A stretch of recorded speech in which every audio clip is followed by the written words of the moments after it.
Hijo y del Espíritu Santo. Amén. Vi un cielo nuevo y una tierra nueva. El primer cielo y la primera tierra habían desaparecido. El mar ya no existe. Vi a la ciudad santa, la nueva Jerusalén, bajando del cielo de Dios, preparada como novia que se arregla para el novio. Oí una voz potente que salía del trono. Mira, la morada de Dios entre los hombres. Habitará con ellos. Ellos serán su pueblo y Dios mismo estará con ellos. Les secará las lágrimas de los ojos. Ya no habrá muerte, ni pena, ni llanto, ni dolor. Todo lo antiguo ha pasado. Te damos gracias, Señor, por esta noche en que nos permite nuevamente reunirnos en tu nombre e invocamos tu Espíritu Santo sobre cada uno de los que estamos aquí. Te pido que hables a través de mí y te pido que a los que escuchen tu voz, puedan oír tu palabra y podamos todos así entender lo que tú quieres este día enseñarnos para poder seguir en nuestro camino hacia el cielo. Hacemos toda la oración de San Agustín. Señor, tú que nos diste el que te encontráramos y el ánimo para seguirte buscando, no nos abandones al cansancio ni a la desesperanza. Haznos buscarte siempre y cada vez con más ardor, y danos fuerzas para adelantar en la búsqueda. Manda y ordena lo que quieras, pero limpia mis oídos para que escuchen tu voz. Sana y abre mis ojos para que descubran tus indicaciones. Aparta de mí toda ignorancia, para que reconozca tus caminos. Dime a dónde debo dirigir la mirada para verte a ti, y así poder cumplir lo que te agrada. Amén. En el nombre del Padre, del Hijo y del Espíritu Santo. Amén. Se sienta.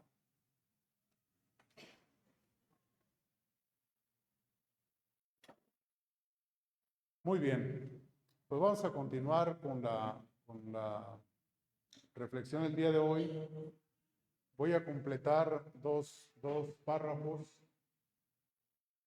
que hay antes.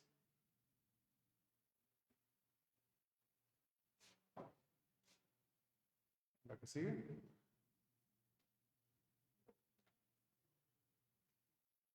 Ok, la lectura cristiana de la historia. Dice, con 4:1 viene la invitación de subir al cielo para conocer y comprender lo que ha de suceder. No se trata de prever en la crónica del tiempo los advenimientos, sino de interpretar los acontecimientos que sucederán a la luz de la trascendencia. Fíjense bien, la palabra profeta, en el sentido bíblico, se refiere al que habla en nombre de. ¿Ustedes qué entienden por profeta? Si alguien les dice que es profeta hoy. O dicho de otra manera, ¿qué es lo que la gente cree de un profeta? ¿Qué, don Aurelio? Ajá, ¿qué más? A ver, nada más fíjense la pregunta que hice. En la gente, en el común de la gente, ¿qué es lo que entenderían por profeta?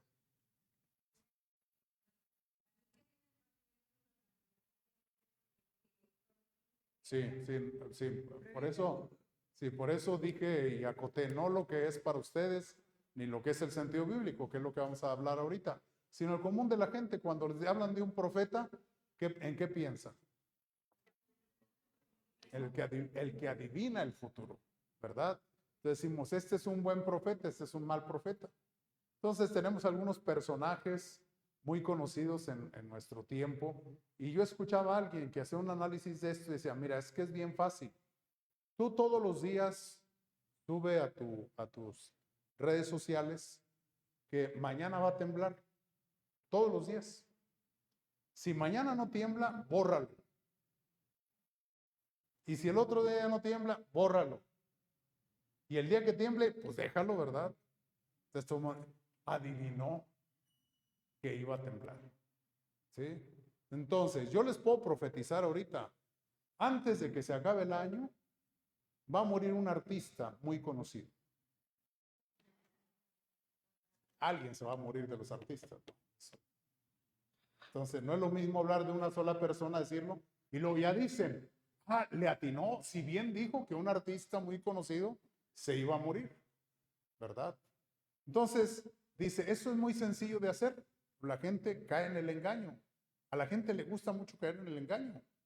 Entonces, la gente va con los brujos del Mercado Juárez, y miren que menciono mucho del Mercado Juárez porque algunas personas me han dicho, padre, algunas personas que vienen aquí a la misa van al Mercado Juárez. No quiero decir quién, pero me lo han dicho, ¿no? Bueno, entonces el hecho es que dice una persona, padre, es que fui y me dijeron lo que traía. ¿Qué te dijeron? Me dijeron que yo tenía un problema, pues si te estoy viendo la cara. Cualquiera que vea la cara de angustia que traes, sabe que traes un problema. Entonces depende qué parte del cuerpo te agarres o qué, porque, ay, es que vengo bien mortificado. Te traes un problema que tiene que ver con deudas, con que, ay, es que si te acaba de dejar el novio, el pelado, o la novia, o quien sea, ¿no? O sea, eso no es cuestión de, yo lo que digo de los brujos, o los que leen cartas, es que son muy buenos psicólogos, eso sí. Se fijan en las actitudes de la gente y deducen. Pero en el sentido bíblico, el profeta es el que habla en nombre de, en este caso, en el nombre de Dios. Y el profeta efectivamente hace un análisis del futuro, pero a partir del presente.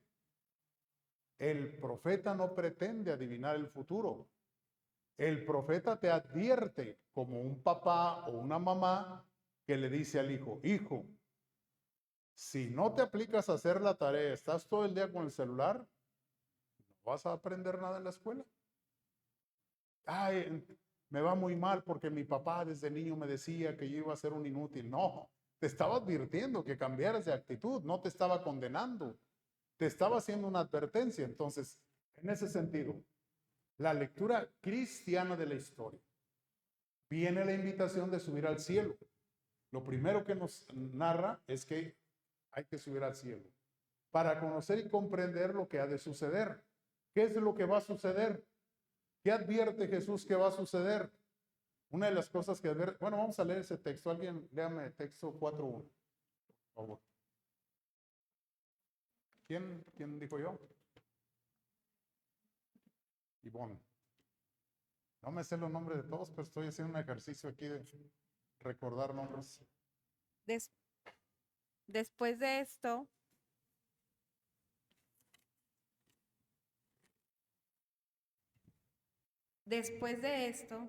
tuve una visión.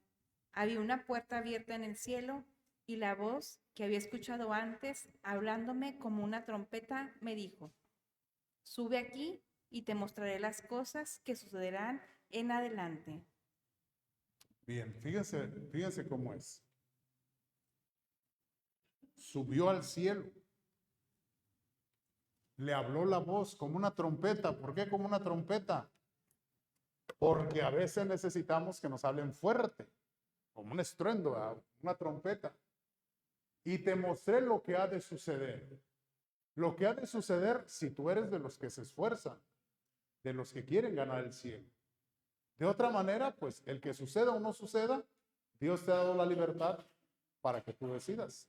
Pero eso es lo que va a suceder a los que se esfuerzan. Dice, entonces no se trata de prever, no se trata de decir, no nos queda otra más que salvarnos o no nos queda otra más que condenarnos, sino de interpretar los acontecimientos que sucederán a la luz de la trascendencia, del que quiera trascender. Bien, siguiente. Como el autor dirá en 17, existe un proyecto de Dios, el misterio que se realiza progresivamente en la historia y Dios lo revela a sus siervos, a los profetas, de los cuales Juan es uno de los profetas. Se indican algunas modalidades genéricas del plan de Dios que se realizan en la historia, como la progresividad, el desarrollo dialéctico en un encuentro alterno entre fuerzas positivas y negativas, con la victoria final de las fuerzas positivas, y el todo bajo la influencia del Dios omnipotente, aplicada a la historia de Cristo resucitado. Bien, voy a hacer un pequeño paréntesis.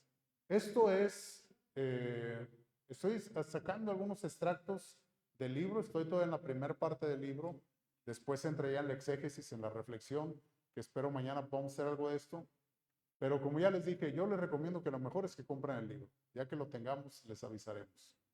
Pero si alguien quiere copiar mañana, ya al final, todo esta presentación, pues se traen una USB o no sé, Astrid que nos diga si hay manera de dejarlo directamente. Sí va a estar ahí para poder copiarlo. Entonces lo van a poner ahí en la página del Facebook. Bien, entonces nada más para que si de repente alguna nota no la pueden tomar, no se angustien mucho por eso.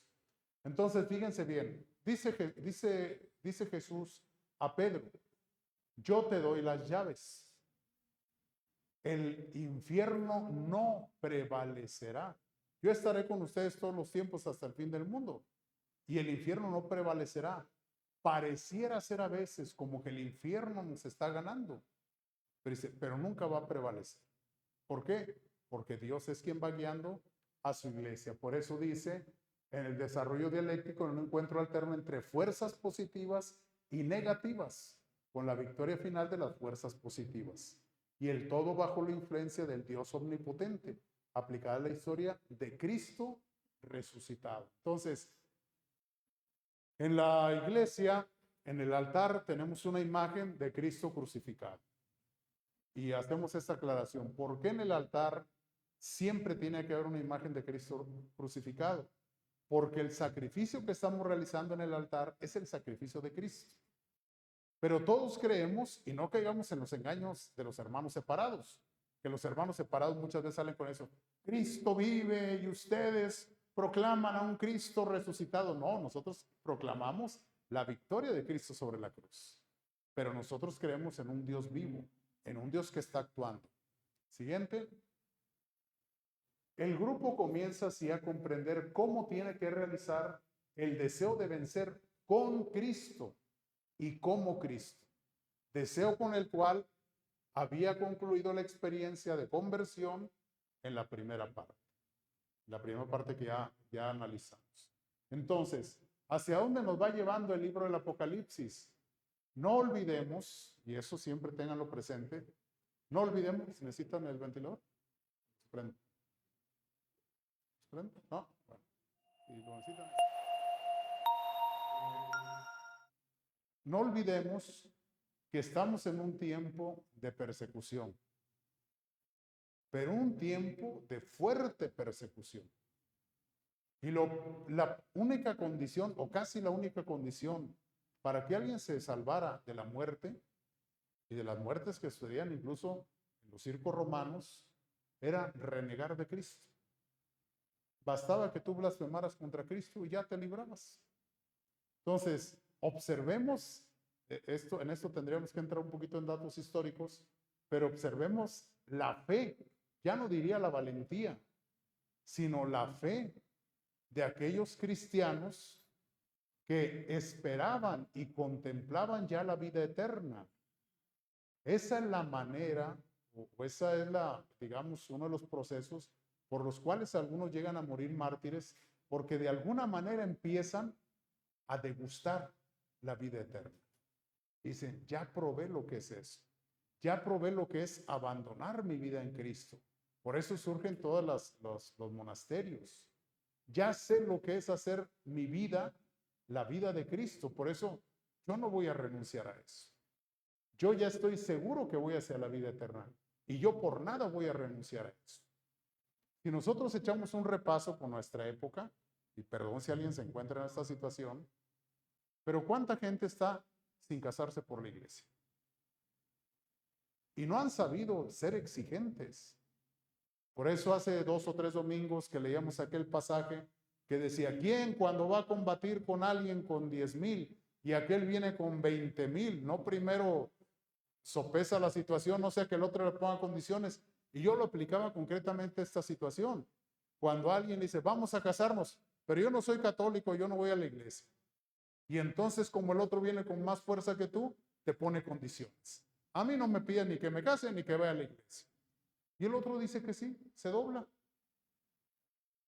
Por eso dice el Evangelio, maldito el hombre que confía en el hombre, bendito el hombre que confía en el Señor.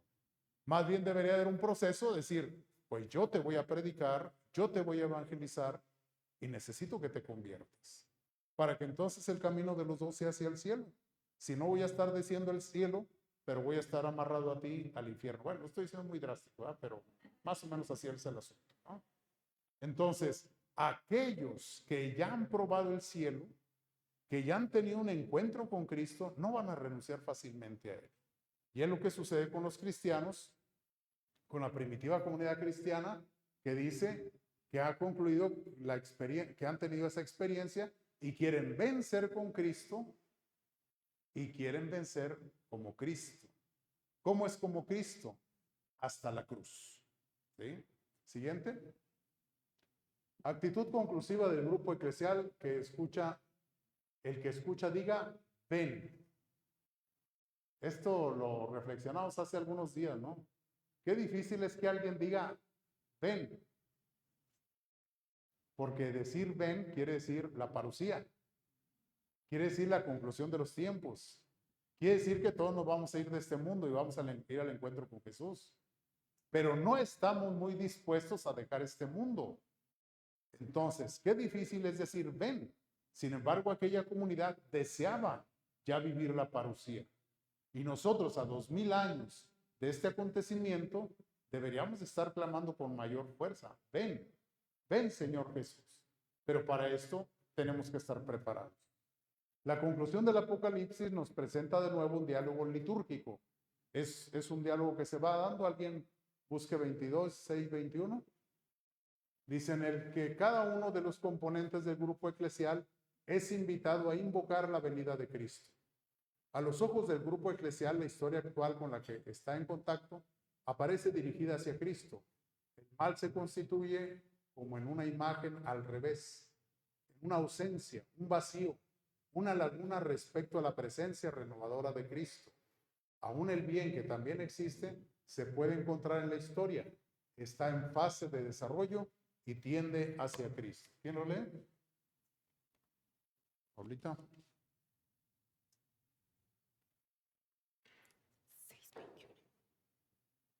Después me dijo el ángel, estas palabras son ciertas y verdaderas. El Señor, que es Dios de los profetas y sus espíritus, ha enviado a su ángel para que muestre a sus servidores lo que ha de suceder pronto. Y voy a llegar pronto. Feliz el que guarda las palabras proféticas de este libro. Yo, Juan, vi y oí todo esto. Al terminar las palabras y las visiones, caí a los pies del ángel que me había mostrado todo esto para adorarlo. Pero él me dijo, no lo hagas. Yo soy un servidor como tú y tus hermanos los profetas, y como todos los que escuchan las palabras de este libro. A Dios tienes que adorar. También me dijo, no pongas en lenguaje cifrado los mensajes proféticos de este libro, porque el tiempo está cerca. Que el pecador siga pecando y el manchado siga ensuciándose. Que el bueno siga practicando el bien y el santo creciendo en santidad. Voy a llegar pronto y llevo conmigo el salario para dar a cada uno conforme a su trabajo. Yo soy el alfa y la omega, el primero y el último, el principio y el fin. Felices los que lavan sus ropas, porque así tendrán acceso al árbol de la vida y se les abrirán las puertas de la ciudad. Fuera los perros, los hechiceros, los impuros, los asesinos, los idólatras y todos los que aman y practican la mentira. Yo, Jesús, he enviado a mi ángel para decirles lo que se refiere a las iglesias. Yo soy el brote y el descendiente de David, la estrella radiante de la mañana. El espíritu y la esposa dicen, ven. El que escucha diga también, ven. El que tenga sed, que se acerque. Y el que lo desee, reciba gratuitamente el agua de la vida. Yo, por mi parte, advierto a todo el que escuche las palabras proféticas de este libro. Si alguno se atreve a añadir algo, Dios echará sobre él todas las plagas descritas en este libro. Y si alguno quita algo a las palabras de este libro profético, Dios le quitará su parte en el árbol de la vida y en la ciudad santa descritos en este libro. El que da fe de estas palabras dice, sí, vengo pronto. Amén. Ven, Señor Jesús. Que la gracia del Señor Jesús esté con todos. Palabra de Dios. Bien, entonces acabamos de escuchar cómo es un diálogo litúrgico. Al final hace la despedida, que la gracia esté con ustedes. Y el pueblo responde, amén. Entonces todo esto se da en un contexto litúrgico. Vean entonces la importancia, ojalá que hemos mencionado tanto esto, que ojalá nos sirva para entender por qué es pecado faltar a misa el domingo. Mucha gente que piensa que simplemente voy o no voy porque al padre ni se le entiende o no voy por X razones, ¿no? Pero vean cómo la manera en que nos ha conducido estos textos nos ha hecho mucho énfasis de lo que significa asistir a la liturgia, de participar con el pueblo, porque es el lugar del encuentro de Dios con su pueblo, ¿sí? Entonces, nos dice, el mal se constituye como en una imagen al revés, así como el cristiano, el bien, invoca la presencia de Jesús, el mal lo ahuyenta. El mal no quiere saber de Jesús. El mal se aparta de Jesús, aparta a Jesús, pero se aparta de Jesús. Y entonces se convierte en la ausencia de Dios. Por eso cuando nosotros analizamos algunos fenómenos sociales, lo primero que vemos es eso, ¿no? Al menos nosotros desde nuestro cristianismo, cuando vemos situaciones difíciles, vuelvo a mencionar a este muchacho que apuñaló a otro en la escuela, lo primero que decimos es que, pues es que no había una familia, no había amor, no estaba Dios en su vida. Y al no estar Dios en su vida, entonces se apodera de él el mal. Siguiente. En un contacto siempre renovado con Cristo, estimulado por el Espíritu, y en un contexto exquisitamente litúrgico, el grupo eclesial se purifica, interpreta proféticamente su historia. ¿Qué debería decir entonces interpreta proféticamente? Interpreta desde lo que Dios le está diciendo. Su historia y constatando allí un impulso hacia Cristo, prepara e invoca su presencia plena. Si nosotros asistimos a la misa y hacemos lo que algunos cristianos hacen, voy a exagerar un poquito, esto no pasa, pero voy a exagerar, ¿verdad? Entramos a la iglesia. Cállate, estamos en la iglesia. Pero apenas dan un paso afuera de la iglesia. ¿Sí? Ahora, pues, ¿quién sabe qué? ¿Por qué te me atravesaste? Ay, este calorón. Oh, pues no estabas con Cristo. ¿En qué momento te desconectaste de Cristo? Entonces, dice, constatando allí un impulso hacia Cristo, prepara e invoca su presencia. Por eso lo más bonito de todo sería que después de que vayamos a misa, lleguemos a la casa y no entremos con esos aires de, pues yo ya fui a misa, ustedes que no van, sino más bien invocar y preparar. Hijitos, qué lástima que no fueron conmigo a misa, pero les traigo la bendición. Señor los bendice. ¿Sí? Y Cristo viene conmigo. Y ojalá que esta semana la tengamos en paz y que todos entonces podamos cada día acercarnos a Jesús. ¿Sí? Bien. La asamblea litúrgica se nos presenta como la protagonista activa de toda la experiencia que el libro pretende provocar. La asamblea litúrgica se presenta como la protagonista activa de toda la experiencia que el libro pretende provocar. Es decir, el libro pretende que nosotros tengamos reuniones litúrgicas desde las cuales nosotros podamos decirle al Señor, ¿cómo lo acaba de decir? le digamos, ven, ven. Sí, conocí a una persona que traía una medallota así de la Virgen. En otro lugar, muy lejos, no aquí, para que no dices así. Tenía una medallota así de la Virgen, pero nomás iba a echar sus copitas o lo que sea y la guardaba. Y de repente, tu medalla, de que estamos ahorita, al rato me la saco otra vez, ¿verdad? Entonces, no, tenemos que estar en ese constante, ven, ven Señor, ven a mi vida, te quiero presente en mi vida. ¿De acuerdo? Siguiente. Bueno, entonces, alguien me dijo ayer algo que no quería creer. Dijo, padre, mañana va a venir menos gente porque les dejó tarea. No creo, ¿verdad? Pues así faltan algunos, no sé si sea la razón.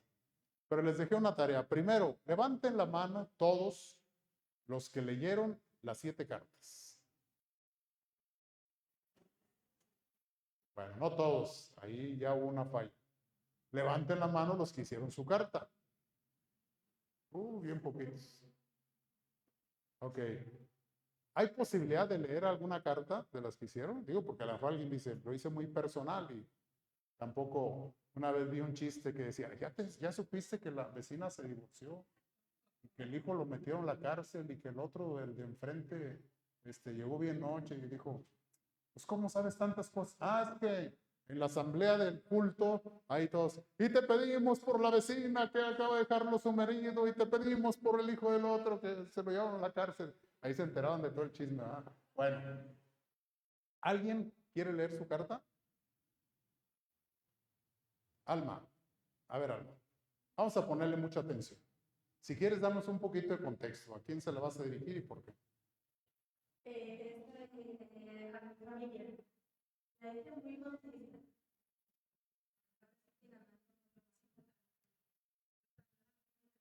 Perdón, este es el que trae el micrófono para... Ok, dice, escribe el ángel de la iglesia a la familia Quintero Limones. Esto dice el que es el camino, la verdad y la vida. Conozco tus luchas diarias y sé que algunos de ustedes viven en situaciones irregulares y viviendo conforme al mundo. Cambien pues de conducta, vivan de acuerdo a la voluntad de Dios, dejen de arrastrarse en lo superficial del mundo, vuelvan a mí como cuando eran niños. El que tiene oídos que escuche lo que el ángel dice a las 7 iglesias. Al vencedor le daré la paz y la alegría más allá de su entendimiento, y mi misericordia los acompañará por siempre. Muy bien, Alma. Felicidades por tu carta. Muy bien. Entonces, tratamos de rescatar aquí los elementos que dice la carta. Y es muy interesante esto porque se trata, decíamos, de actualizar.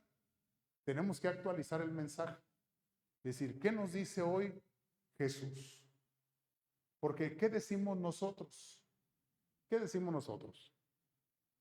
Nosotros decimos, ya he puesto el ejemplo de aquella mamá que el hijo no trabajaba y entonces la mamá primero le pone una regañadota. ¿Cómo es posible que no trabajas y te la pasas en la calle y no haces nada bueno? Deberías de tener un trabajo. Ay, mamá, no me regañe, mire, le traigo este fajito de billetes de $100.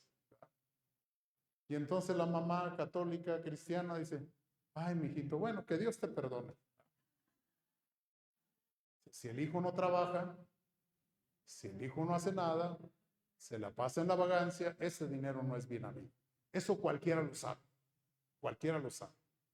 Pero terminó diciendo, pues que Dios te perdone. Entonces, esta carta nos habla fuertemente a todos. Digo, la carta que cada uno pudiéramos hacer. Oigan, ¿saben qué? Yo estoy muy contento. Le doy gracias a Dios por esta familia.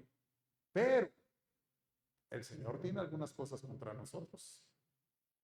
Me llama la atención algo que dice Alma en su carta y que yo he insistido mucho en las homilías últimamente también. Es la búsqueda de la paz.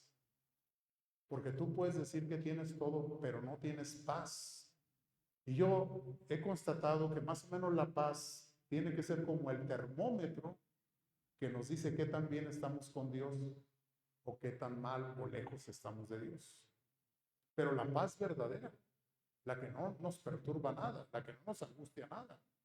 Parte de la cuestión de la depresión, de la tristeza, de todas esas cosas, tienen que ver en cierta forma con un alejamiento de Dios. Nos falta confianza en Dios, nos falta paz.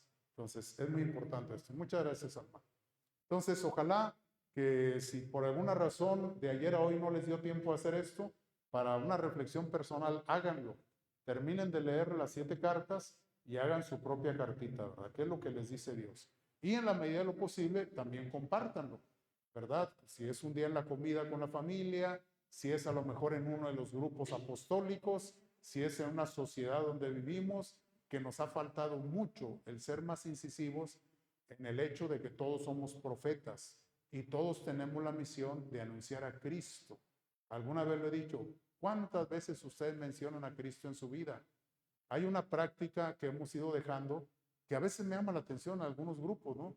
Pero el simple hecho de que Dios te bendiga, ¿verdad? Bueno, ahí nos vemos, que Dios te bendiga. Ay, deseo que me vaya bien, ¿sí? Entonces, a veces ya ni eso hacemos. Bien, siguiente, no, perdón, estamos en esto. El 5º capítulo dice, la asamblea litúrgica se purifica y discierne en el día del Señor. La expresión en el día del Señor, que aparece en 1:10, tiene una gran importancia en el libro para describir las circunstancias concretas, elegidas y determinadas por el autor con mucho cuidado, de acuerdo a un esquema del Antiguo Testamento, para describir su vocación profética. Fíjense bien, ¿cómo sé que estoy profetizando? ¿Cómo sé que tengo vocación de profeta?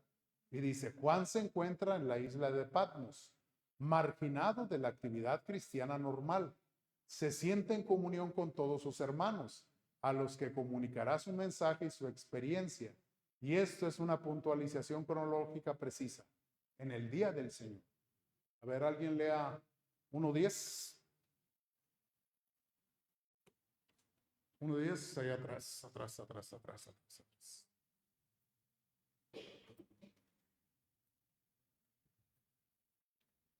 Nada más, ¿sabes qué? Párate acá porque se me hace que te va a pillar el... Sí.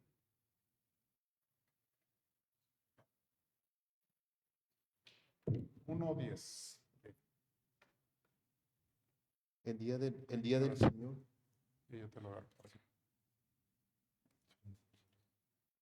El día del Señor fui arrebatado por el Espíritu y oí detrás de mí una voz fuerte como una trompeta que decía. Muy bien, gracias. Fíjense, el día del Señor fui arrebatado.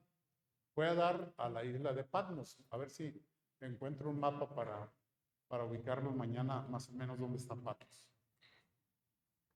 Fui arrebatado. Nuevamente, quiero insistir, estamos en un tiempo de persecución. Algunos van a ser encarcelados, otros van a ser esclavizados, otros van a ser llevados muy lejos. La idea es alejarte de la comunidad cristiana para que te sientas solo, te sientas abandonado, especialmente abandonado por Cristo. Pero ¿cuándo fue arrebatado Juan? El día del Señor.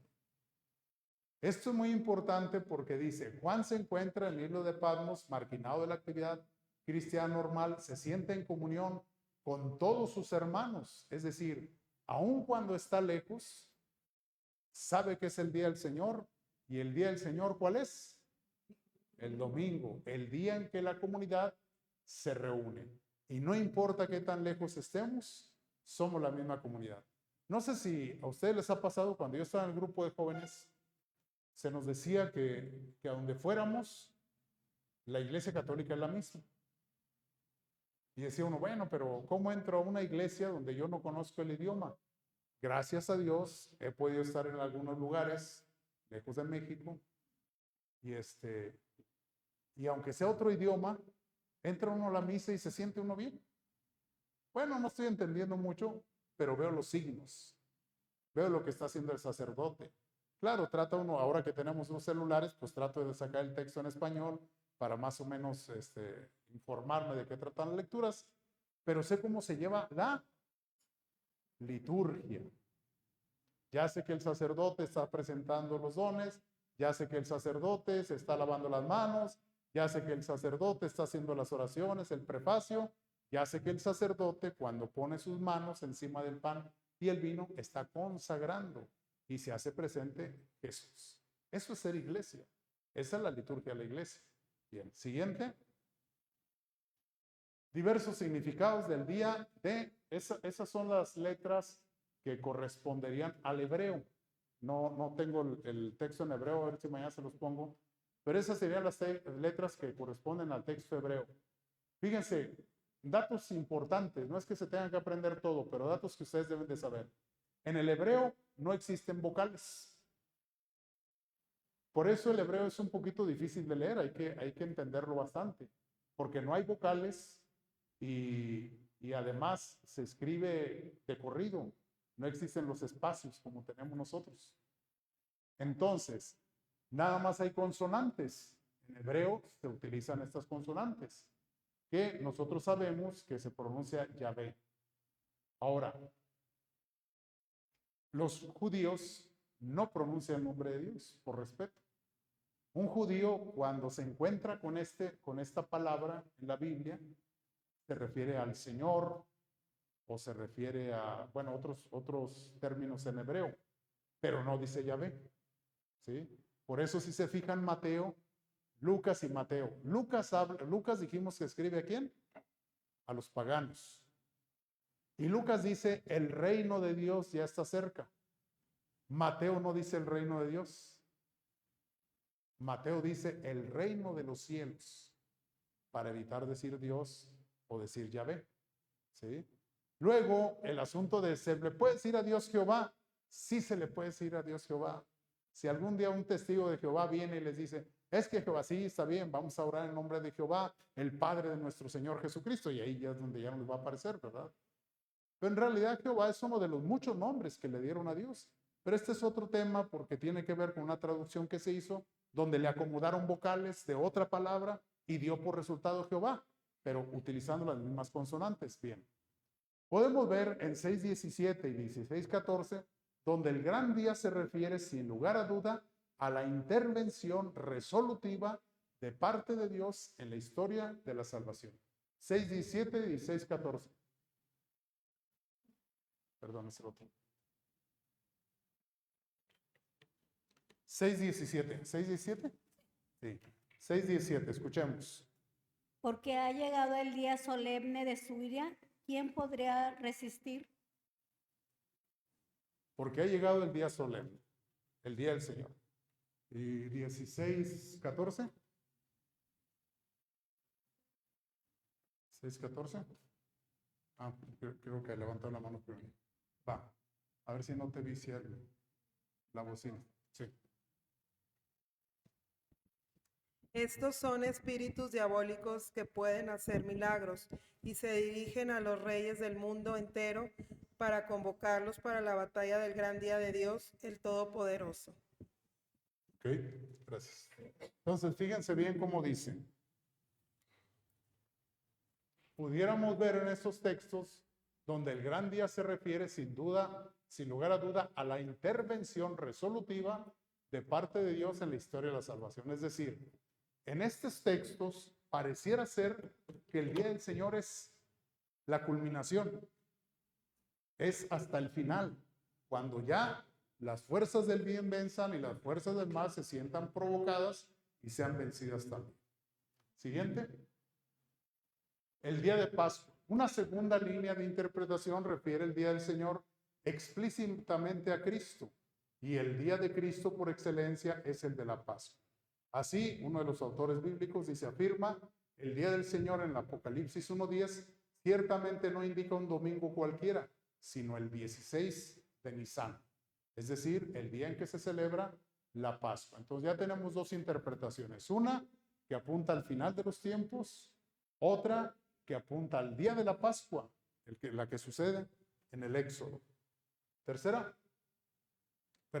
la que se junta en el Éxodo con la Pascua de Jesús. Siguiente. Ahora hablemos de la interpretación que más prevalece en el Apocalipsis.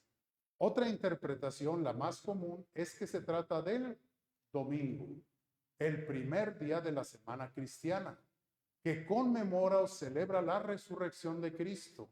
Se trata de una terminología y de un uso religioso ya difundido hacia finales del siglo I y principios del segundo, que es cuando se escribe el Apocalipsis. Encontramos mención genérica a una periodicidad semanal, es decir, cada semana. ¿Cuándo resucitó Jesús? ¿A quién se le apareció? Entre otros, en la tarde, ¿a quién se le apareció? No, perdón, al mediodía por ahí, a los apóstoles. ¿Quién no estaba con ellos? Tomás. Y luego dice el mismo evangelio que se vuelve a presentar ¿cuándo? Dice 8 días después, así lo dice el evangelio. 8 días después, estando de nuevo las puertas cerradas por miedo de los judíos, se presentó Jesús en medio de ellos. Y ahora sí estaba Tomás. Tomás no puede ser testigo de la resurrección porque no está con la comunidad. Pero 8 días después, ahora sí está. Y como está en la reunión litúrgica, ahora se percata de que Jesús ha resucitado. Encontramos mención genérica, una periodicidad que está narrada en Corintios y en Hechos, que es la asamblea. Bien, aquí nada más quiero también recalcar algo que muchas veces he dicho. Yo les digo que me repatean, pero no me repatean las cosas nada más porque sí, sino por la necedad. Yo lo he dicho en mis redes sociales, que no son muchas, nada más WhatsApp. Lo he dicho en WhatsApp. Lo he dicho en la misa. No me digan el lunes feliz inicio de semana. El cristiano inicia la semana el domingo, el día en que va a escuchar la palabra de Dios, se alimenta de la palabra y de la Eucaristía y recibe la bendición del sacerdote para ir a vivir toda la semana. Y lo que me repatea es la necedad de algunos, porque se los he explicado 1000 veces y el lunes, Padre, que tenga feliz inicio de semana. Y te acabo de decir que la semana empieza el domingo. Mi problema no es que le digan inicio el lunes, mi problema es que le quitas tu lugar a Dios. Porque cuando tú le das lugar al lunes, lo que me estás diciendo es que no te importó lo que hiciste el domingo, no te importó la bendición que recibiste, no te importó la palabra que escuchaste, no te importó el haber puesto tu semana en manos de Dios. El primer día de la semana, y cuando yo he tenido oportunidad de mandar a hacer calendarios, ahora tengo que tener mucho cuidado con el impresor y decirle, por favor, primer día el domingo, no me pongan los lunes. Yo soy cristiano, católico, y para mí el primero es el día del Señor, domingo. Entonces, eso, ahí ustedes si me ponen el lunes, que feliz inicio de semana. Bien, entonces esto es lo que es el domingo cristiano. Siguiente. El contacto con el Espíritu en el día domingo. Ya vamos avanzando sobre el domingo como el día del Señor. Pero ¿qué valor, qué significado tiene a los ojos del autor del Apocalipsis esta indicación del día de la asamblea cristiana ligado con Cristo y su resurrección? No se trata de una indicación cronológica marginal que pudiera ser omitida. Es decir, no es algo que nos puede dar igual.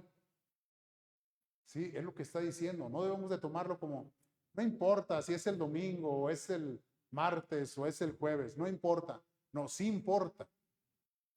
Juan se siente hermano de aquellos a quienes dirige su mensaje y en profunda comunión con ellos, ya sea cuando indica las circunstancias del lugar como cuando indica las del tiempo. Está en Patmos.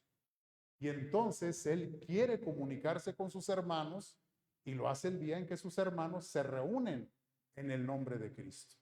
Y como se reúnen en el nombre de Cristo, quiere que esté Cristo presente en ese diálogo litúrgico que ellos van a hacer. ¿Sí? Entonces anoche aquí se quedó Pepe con los, anoche se quedaron, antenoche se quedaron a ensayar.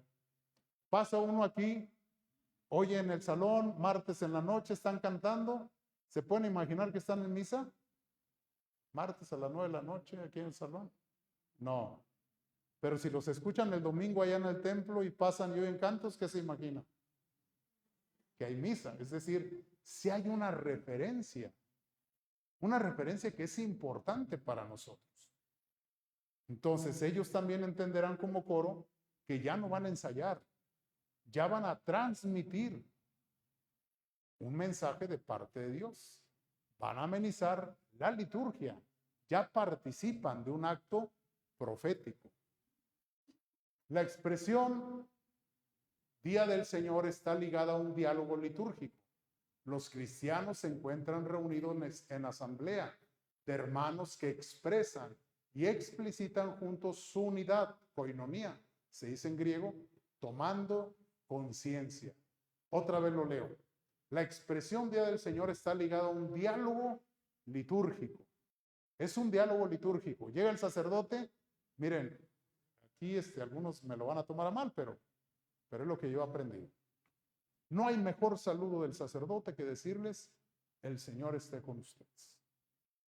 Y tenemos padrecitos, aquí es donde a algunos no les va a caer muy bien. Tenemos padrecitos que entran casi como el padre Ramón, el de la comicidad, no como yo. Entonces, buenos días, ¿cómo amanecieron? Es el día del Señor, vamos a empezar nuestra liturgia. Y los que saben de liturgia dicen, no acorrientes, perdón que lo diga así, no acorrientes tu liturgia. El sacerdote tiene que decir, el Señor esté con ustedes. Ni siquiera el simple, buenos días hermanos, o buenas noches hermanos. No, el Señor esté contigo, porque yo no vengo a tener un encuentro contigo, sino que vengo a que juntos tengamos un encuentro con el Señor. El Señor esté contigo. Y si utilizamos una fórmula mejor, como la gracia de nuestro Señor Jesucristo, el amor del Padre y la comunión del Espíritu Santo, estén con ustedes. ¿Sí? Entonces, es el día del Señor. Está ligado a un diálogo litúrgico. Los cristianos se encuentran reunidos en asamblea de hermanos. Yo he platicado cómo me llama la atención la falta de conciencia que tenemos de muchas cosas, pero a veces, y no saben ustedes cómo sufro yo, a veces en la consagración la gente no se hinca. Entiendo los que tienen un problema físico o de salud, pero los fotógrafos, ¿cómo estaría tener unos policías ahí que cuando el fotógrafo no se hinca lo arrodillan, aunque sea con toques, a ver cómo? Pero el problema no es que no se arrodillen, sino que andan paseándose. La última quinceañera que celebré, el fotógrafo vino y me dio la espalda. Dije, estamos en la parte más importante de la misa. Tenemos ese tipo de situaciones. Pero algo que me llama la atención y que quiero rescatar la parte positiva, es que a la hora que digo, se dan un saludo de paz, todo el mundo se empieza a dar la paz. Y van hasta el que está en la orilla, y el que estuvo toda la misa con cara de pocos amigos, todos se paran a dar la paz. En eso no falla. ¿Por qué? Porque de alguna manera la misma liturgia nos convoca como hermanos. Al menos en ese momento nos acordamos que somos hermanos, que expresan y explicitan juntos su unidad, koinonía, tomando conciencia. Ah, caray, pues en los funerales, que es donde más nos juntamos la familia. A veces resulta que en los funerales, porque llegamos a saludar a uno o llegamos a saludar al otro porque vamos deprisa, no nos alcanzamos a saludar todos, pero si participamos de la misa, es el momento para aprovechar y, ¿qué pasó, primo? Hace mucho que no te veía. ¿Qué pasó, tía? Ya tenía años que no la veía. ¿Qué pasó? Ya no te veía a ti porque ya estás más para allá que para acá. Y así nos vemos todos, ¿no? Pero el asunto es que hay un reconocimiento de que somos hermanos. Siguiente. Cuando Juan se pone a profetizar, es transformado en el Espíritu.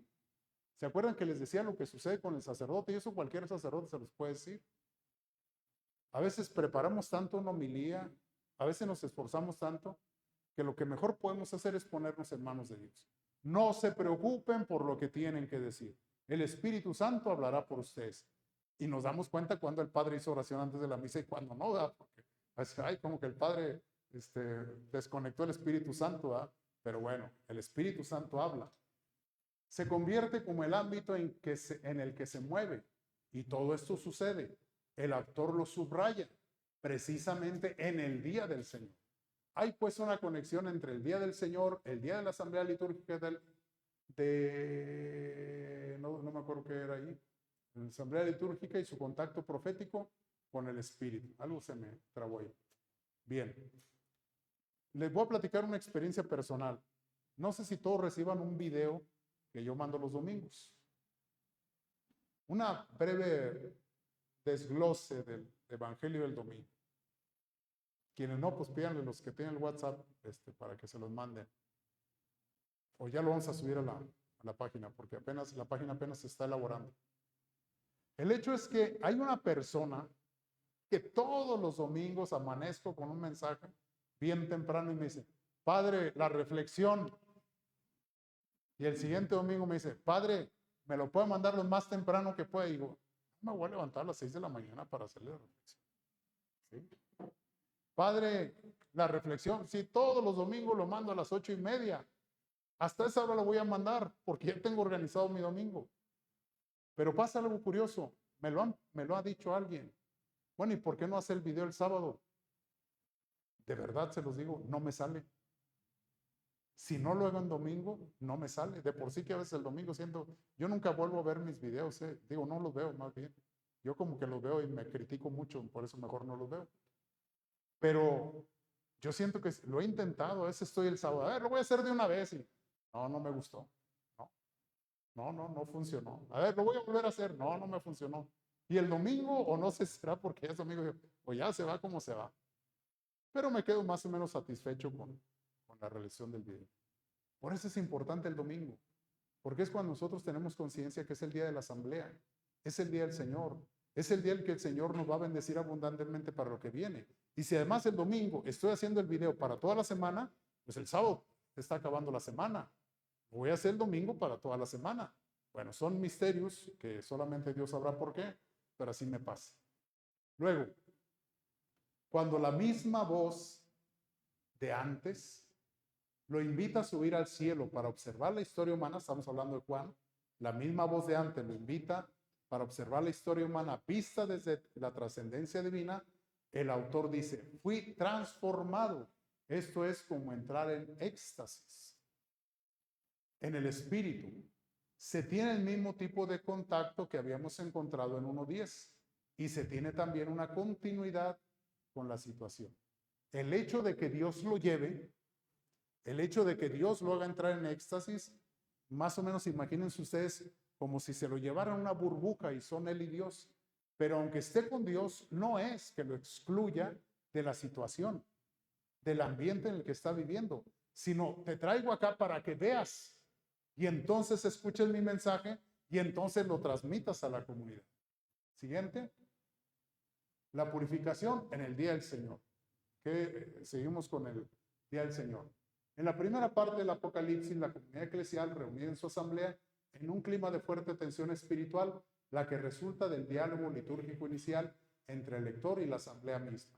Escucha un mensaje que Cristo le dirige y que aparece articulado en el esquema con el que está construida cada una de las 7 cartas. El esquema literario expresa un proceso penitencial, ¿verdad? Dice, tengo contra ti esto, pero si te conviertes, y ese convertirnos requiere de un proceso penitencial.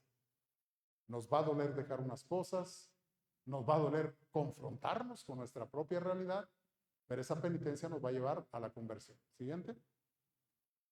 El primer contenido que el Apocalipsis da al día del Señor es precisamente el de una purificación, tonificación interior. Lo primero que hay que hacer en el día del Señor es una purificación penitencial. Por eso, inmediatamente después de que hacemos la invocación, dice el sacerdote, reconozcamos nuestros pecados. Voy a entrar en diálogo con Dios y lo primero que tengo que hacer es hacerme humilde y hago penitencia. Por eso, todos los signos son muy importantes. De repente nos hacemos medios, ¿cómo diré la palabra? No sé, adornarnos. Por mi culpa, por mi culpa, por mi gran, por mi culpa, por mi culpa, por mi culpa, por mi culpa, por mi gran culpa. Yo se los he dicho, péguense fuerte en el pecho y van a ver que hasta les van a doler sus pecados. Pero estos signos los hemos ido, dije alguna vez, como abaratando. Sí es importante golpearnos el pecho, porque es la manera en que le estoy diciendo a Dios, sí, Señor, esto que estoy viviendo es por mi culpa, en primer lugar. Y la gente le echa la culpa a Dios de todo. lo primero que tengo que asumir es que yo me alejé de Dios, que yo no he confiado suficientemente en Dios, que yo no he visto las cosas de la perspectiva de Dios y entonces no puedo entender. Entonces es por mi culpa y por eso necesito de ti y por eso participo del sacrificio eucarístico. Siguiente. El discernimiento en el día del Señor. Enseguida me transformé en el Espíritu, caí en éxtasis. Indica un contenido particular con el Espíritu que el profeta experimenta en relación a la segunda parte del Apocalipsis. Tal relación se mantiene constante durante la segunda parte que podemos distinguir en el Apocalipsis. En el marco de esta relación particular con el Espíritu, el grupo eclesial, elaborando el material profético proporcionado por Juan, debe interpretar su hora, interpretar la propia historia, escogiendo los esquemas apropiados. Y eso es la liturgia. La liturgia de la iglesia, con sus especialistas, han hecho un esquema tal que nos va llevando a través de los tiempos litúrgicos, a través de los temas, a través de las secciones de la Biblia que vamos leyendo. En este caso dice, lo que Juan les está proporcionando, ahora ellos lo tienen que elaborar para poder sacar sus conclusiones. Siguiente. Perdón que ya estoy corriendo, ya se me acabó el tiempo. El día del Señor, cuadro ideal de la experiencia apocalíptica. El cuadro en el que se presenta la experiencia apocalíptica está dado por la resurrección del Señor. Cristo resucitado está presente en la asamblea iglesia, reunida en el día del Señor. El día del Señor es el día del Señor resucitado. El trasfondo del día del Señor está constituido por la asamblea litúrgica semanal, que es una reunión de coinonía entre los hermanos que se reconocen como tales y que en consecuencia se expresan como tales. ¿Cuántos faltan? ¿Sí? 2. Que se expresan como tales. Tenemos que reconocernos hermanos. Por eso hay una serie de elementos en la liturgia que nosotros no deberíamos de descuidar, como la acogida, ¿verdad? En algunas iglesias tenemos un equipo que cuando se llegan a la puerta les dicen, buenos días hermanos, buenos días hermanas, aquí está su hojita dominical, aquí está, pásele, le invitamos que se siente a este lado porque están pintando esta pared, están mugreros, siéntese de este lado, etcétera. Nos reconocemos como hermanos. Tenemos respeto al hermano. Esto que nos falla un poquito, ya estoy aquí expresando mis sentimientos respecto a la iglesia, pero nos falta eso que decimos el sentido común, ¿verdad? No tengo que perturbar la paz del otro para que ponga atención a lo que estamos haciendo. Pero muchos de ustedes han tenido la experiencia de que cuando regresan de la iglesia, llegan a compartir, hoy el Señor me dijo esto. Si lo pude haber leído muchas veces, lo pude haber reflexionado en un grupo de Biblia, pero el domingo específicamente, el Señor me ha hablado y hoy he aprendido esto de parte del Señor. Fíjense en la importancia que tiene la liturgia. ¿Sí se van dando cuenta por qué es pecado faltar a misa el domingo? ¿Sí? ¿Les ayuda esto un poquito eso? ¿Sí? Ok. Siguiente.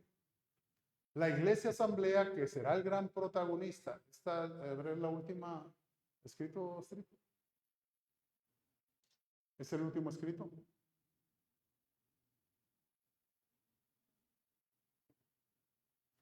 ¿Es el último? ¿Cuántos faltan? A ver, enséñame la otra. Ok, va. La iglesia asamblea, que será el gran protagonista e interlocutor de todo el Apocalipsis, está caracterizada por la unidad, por la conciencia solidaria de la propia dignidad y responsabilidad, por la tribulación y por la capacidad de soportarla permanentemente. Aquí aparecen dos escenas. La iglesia asamblea que se purifica a sí misma, sometiéndose al juicio de Cristo resucitado, que sana.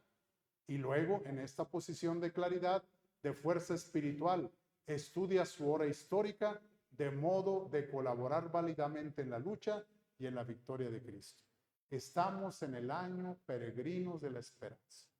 Cuando nosotros venimos el domingo a misa, el sacerdote nos da la bendición y nosotros tendríamos que reflexionar hacia dónde estoy caminando. Entonces, esta parroquia va a cumplir 45 años, creo, de fundada. Se puso una fecha, pero nada más una fecha. Lo más interesante sería saber cómo estamos caminando, ¿verdad? Porque trasladándolo a una persona, a cualquier persona, todos vamos a pasar, si Dios quiere, por ahí vamos a pasar. Un día nos vamos a volver achacosos y ya no vamos a querer caminar o ya no vamos a poder. Tendríamos que ver si nuestra comunidad eclesial sigue con vitalidad, si está caminando y hacia dónde está caminando. Y tiene que caminar hacia los nuevos retos que la sociedad le presenta. ¿Sí? Bien, esta última parte quiero leerla así, es más texto, pero me pareció muy bien como conclusión de este apartado. Dice, el autor del Apocalipsis nos invita a repensar el día del Señor. Repensar. ¿Cómo ustedes habían pensado que era el día del Señor? Hay que volverlo a pensar. Como el día de descanso, como el día que hago nada, como el día que está dedicado a Dios, como el día en que predico la palabra de Dios. Los hermanos separados el domingo se lanzan a las calles a andar tocando puertas. Nosotros a lo mejor no es necesario ir a tocar puertas del vecino, pero sí las puertas del corazón de los que están alrededor nuestro. En su substancia, en la carga ideal que comporta.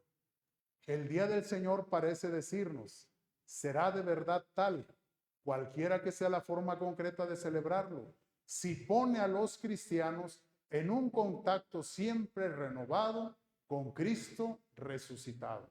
Si no importa la forma, dijimos ahorita ir a tocar puertas, platicar con el otro, no importa, siempre y cuando nos ponga en contacto siempre renovado con Cristo resucitado. Si los hace sentirse unidos y hermanos en su responsabilidad, y si los lleva a una purificación permanente, todos los días nos bañamos. ¿Por qué nos bañamos todos los días? ¿Por qué? ¿Pero por qué? ¿Por qué nos bañamos todos los días? Porque todos los días nos ensuciamos. ¿Sí? Si no nos ensuciáramos, no tendríamos necesidad de bañarnos. ¿Por qué nos bañamos todos los días? Porque todos los días nos ensuciamos. Entonces, nosotros,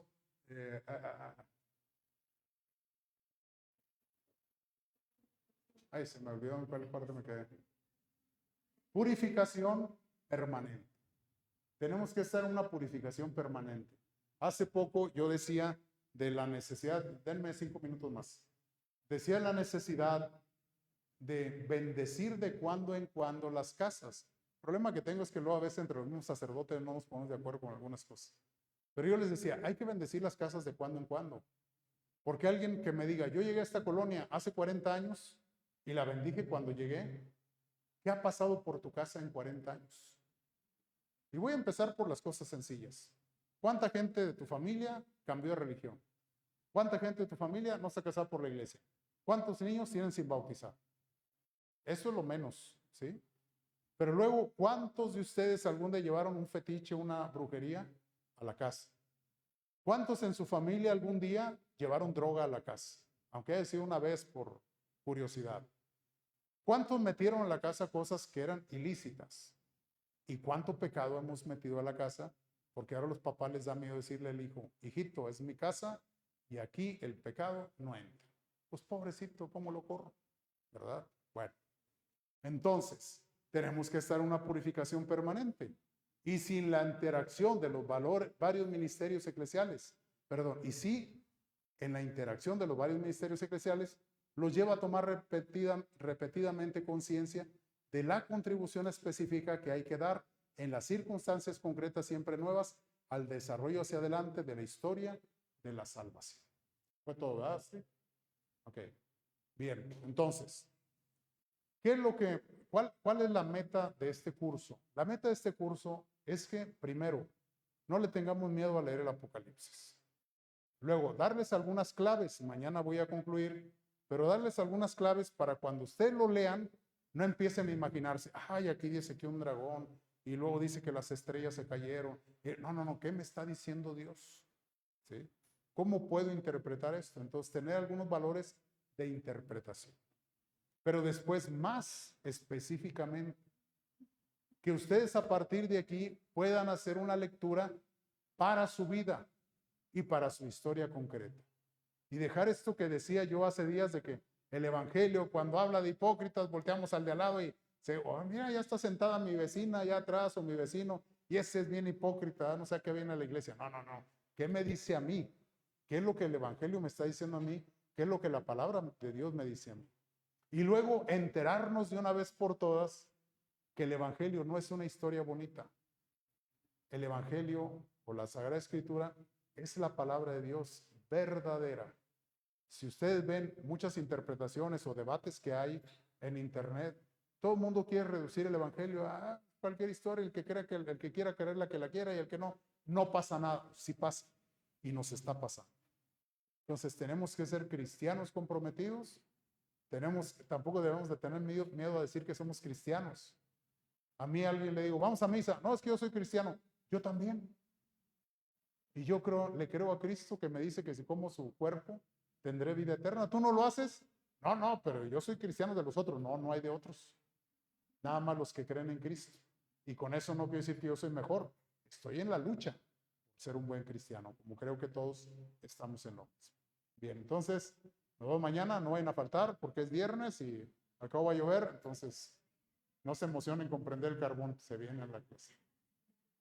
Dulce Madre, no te dejes. Tú estás en todas partes. Ven conmigo a todas partes. Solo nos dejes. Ya que nos proteges tanto como verdadera Madre, haz que nos bendiga el Padre, el Hijo y el Espíritu Santo. Amén. Que tengan una buena noche.